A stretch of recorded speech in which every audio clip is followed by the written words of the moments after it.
Never again is now. Okay. We're going to try this again. Madam Chairwoman, ladies and gentlemen of the people, I would like to bring on Julianne Murray, the chairwoman of the Delaware GOP. Julianne, welcome to Of the People.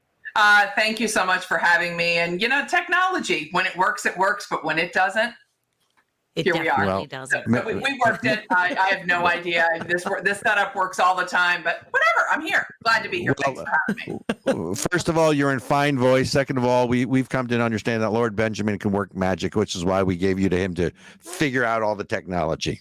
And even there, we're doing sign language because I'm scrolling through the different stuff and going, yes. I was like, it's all good, man. We can do this. It's all good. Well, thank you for taking time out of your busy day. I know you're on a tight schedule. So I want to talk about the new law that the governor just signed. And I know it's been there's been a lawsuit filed, but tell us about the law, because we like to stay up on all the gun grabs that the different states are doing, especially, obviously we go back to Heller in 2008, but, Bruin in 2022. What's the new law? And I know how they're trying to sell it, but what's the new law in Delaware? Garbage. And one would think that for those so yes, I am the state party chair, but I'm also a practicing attorney. And so I have, been a one-woman wrecking machine in Delaware, not on firearm stuff. We have a subject matter expert here named Francis Pileggi who files the gun grab challenges. We had one 2 years ago when I was running for attorney general that is still being litigated as it relates to, quote, assault weapons and magazine restrictions and age restrictions. Those are still pending. But the newest one is a permit to purchase that they have been working for 4 years to get through. We in Delaware have the Democrats have a supermajority in our Senate and are 2 seats away from having a supermajority in the House. Very, very socialist, progressive, activist legislators. So what they're saying is the permit to purchase is so that people are trained when they go to buy their weapons. But those of us in this world know that that is a bunch of garbage. Criminals do not follow the law. And when I ran for AG in 22, it was because our current attorney general doesn't prosecute, I'm not lying here, 85% of gun crimes. What? Come on. Wait. 5% of the charges. Okay. Wait, how can you not prosecute gun crimes and then come try to take people's guns? Don't be logical here. You can't be rational with irrational people. My bad. So when I ran in 22, it may have improved slightly, but in 22, I hammered this woman over the fact that she was dropping 85% of gun crimes, and that basically, so there are certain ones like person prohibited charges where you have somebody who has a criminal background, has a felony background, so they are prohibited, that have minimum mandatory sentences. Those were the most likely to be dropped. It's such BS. Let me ask you a question, Madam Chairwoman, or Julianne, if I may. I live in New Hampshire, we're a constitutional carry state. Next state over, Vermont, constitutional carry state. Before this legislation was signed, what was the law or the ability to carry or carry concealed in Delaware before this permitting, clearinghouse, record keeping, training, requirement was signed? Okay, so in Delaware is not a constitutional carry state. We do have the ability to carry concealed that is provided for in the Delaware Code, and it is, I'm going to use the word managed, by the Attorney General's office, ironically, and our Superior Court in each of the counties. We are also an open carry state. And I do a law show on Saturdays from 12 to 2 on the radio and on a stream, where one of the things that I talk about is open carry means open. You can't have it on your hip and have a shirt over it. They will do anything and everything they can to call it, that you are not carrying it openly and notoriously. But this permit to purchase, so you could buy a gun, you went through the normal, there's the normal kind of background checks, federal and state background checks, but you could buy a gun. Now, We are limited right now on the, and again, it goes 2 years back on the types of weapons that can be bought here. You know, the so-called assault weapon, there's no such thing, but it's a very scary word. You know, that is, you know, but you could go in, buy a handgun if you wanted to go buy a handgun. Now, with this permit to purchase, what they are doing is they are requiring that you have the background check, which you have to pay for, and the training course, which you have to pay for, that is very similar to the concealed carry course, where you have to do X number of hours of classroom training, you have to do live fire, things like that. What they're hoping will make it constitutionally permissible, and they're wrong, is that they are not charging for the actual permit itself.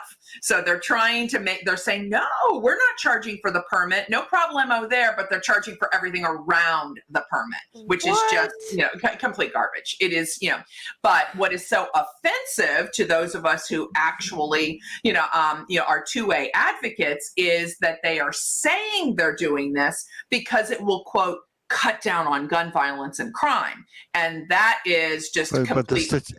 The statistics have never backed that argument up in any state, anywhere that I've seen, and I've read a whole lot about it. So, correct. Yes. I mean, the states that are experiencing the most gun violence are the states, frankly, with the most, the strongest gun control laws. The strictest. I mean, look at Chicago in the month of May. So far, right? And we're 2/3 of the way through May. We're not quite through with May. There have been 182 shootings in Chicago alone. And it doesn't get right in Chicago. 182. This past weekend there were 43. Yes. Right. You can't get stricter gun control laws, which don't work, by the way, than you do in Illinois or Chicago. So it looks like, unfortunately, you may be heading towards Chicago way. Well, and I mean, one of the things that is, and of course, as a chairperson for a party, and a former candidate, you learn that we have low information people out there, and the low information people, it sounds good. Oh, we're passing this permit to purchase because it's going to cut down on gun violence. That's all they hear, and of course, the media is in the bag for them too, talking about how wonderful this is. Moms demand action. Everybody is there. Our attorney general is there going, this is the greatest thing ever, when they're hypocrites. And so a lawsuit was filed within 4 hours of when this was signed, that is basically saying, looking for injunctive relief. The problem is, the wheels of justice, quote unquote, don't move quickly in this kind of thing. We're still litigating the one from 2 years ago. So in the meantime, all of our rights are being abridged. Now, on the permit to purchase, the way that it is written and in the final version, it's going to take about 18 months for it to kind of be ready for the rollout.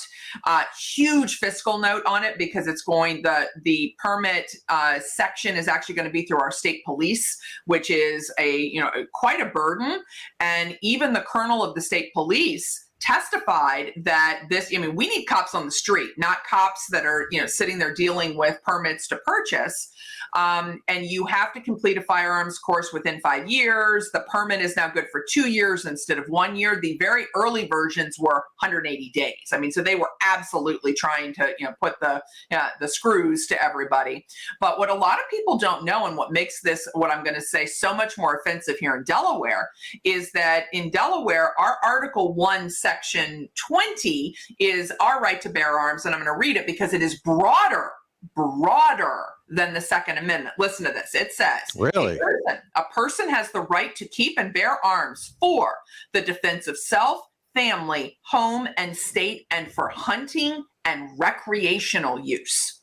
That is our constitutional provision, broader than the Second Amendment. And so in terms of kind of looking at this and saying, okay, so we live in a state where you actually enjoy greater rights, because it actually says hunting and recreational use. It's not just about the defense of self and others. like, like the Second Amendment is, that we can have this, a bridging of constitutional rights and what we have seen. And I know I keep referencing 2 years ago, but 2 years ago is when, they did this with guns. They did this with voting rights. I sued over vote by mail while I was running for attorney general and won. It's unconstitutional here in Delaware, but they actually took the position on the General Assembly floor. Yeah, it may or may not be constitutional. We'll let the courts sort it out.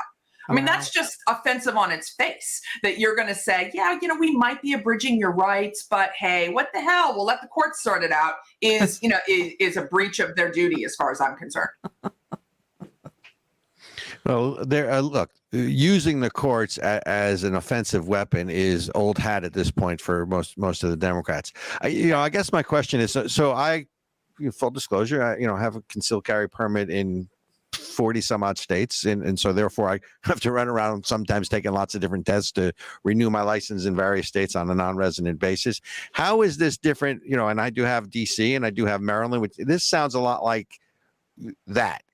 What's the difference between them? Because it's onerous as hell, I can tell you, and you got to keep, and there's a practical, and you have to, and there's no open carry, obviously, so it's different. But it just sounds like it's sort of like after Bruin in New York, the Bruin decision in New York in 2022. What did the New York legislature do? They came up with sort of another way to try to get around it, much like the Biden administration tried to get around the Supreme Court's decision on student loan handouts. Right. Forgiveness. They're always trying to find a way using a legal strategy, and we're always on defense. Well, okay. And I also, full disclosure, a very similar situation. Yeah. If you in the position as a person who has run for governor and AG and is now a party chair, I would be crazy, and did criminal defense. So I would be crazy, to not have, a concealed carry.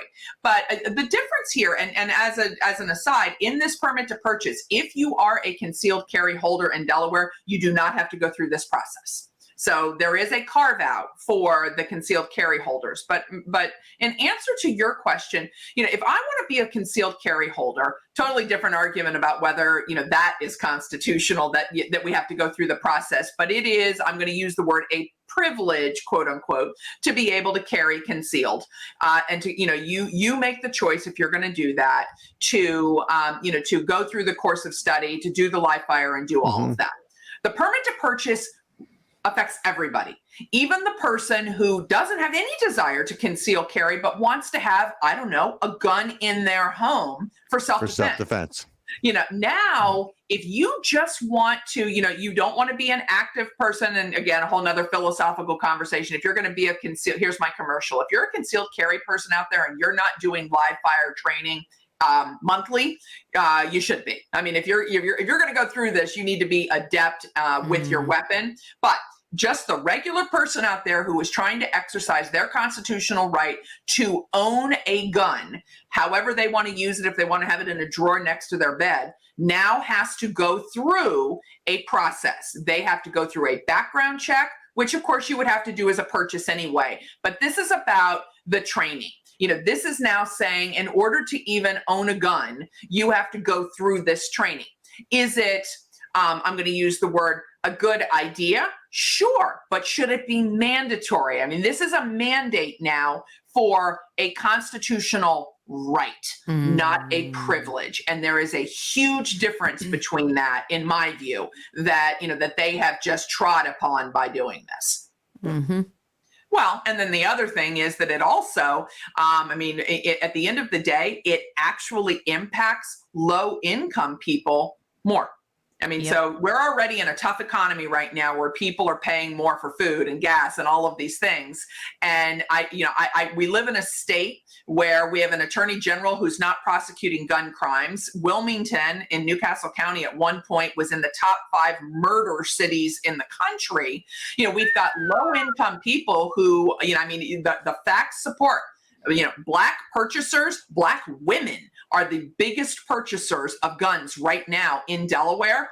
And, and you start looking at the disparate impact of any low income, white, Black, whatever the nationality is, but you have now the people who need the guns the most to defend themselves are now not able to go through or spend the money to do that. That is, I mean, that's why it's so foul. And we see that all the time, these things that are, good, intended consequences, whatever, that actually hurt the people they say they care about the most. So if we say we care about, people in low income, high poverty areas, high crime areas, but we don't want them to defend themselves. What we found. Mm-hmm. Oh, I'm sorry. I think was there was a glitch here, folks. All right, go ahead. Ericka, all yours. Nope, all yours. No, I was just saying it's, we say we want to help people and then we don't give them the opportunity to defend themselves. And it's, where's my tinfoil hat? Okay.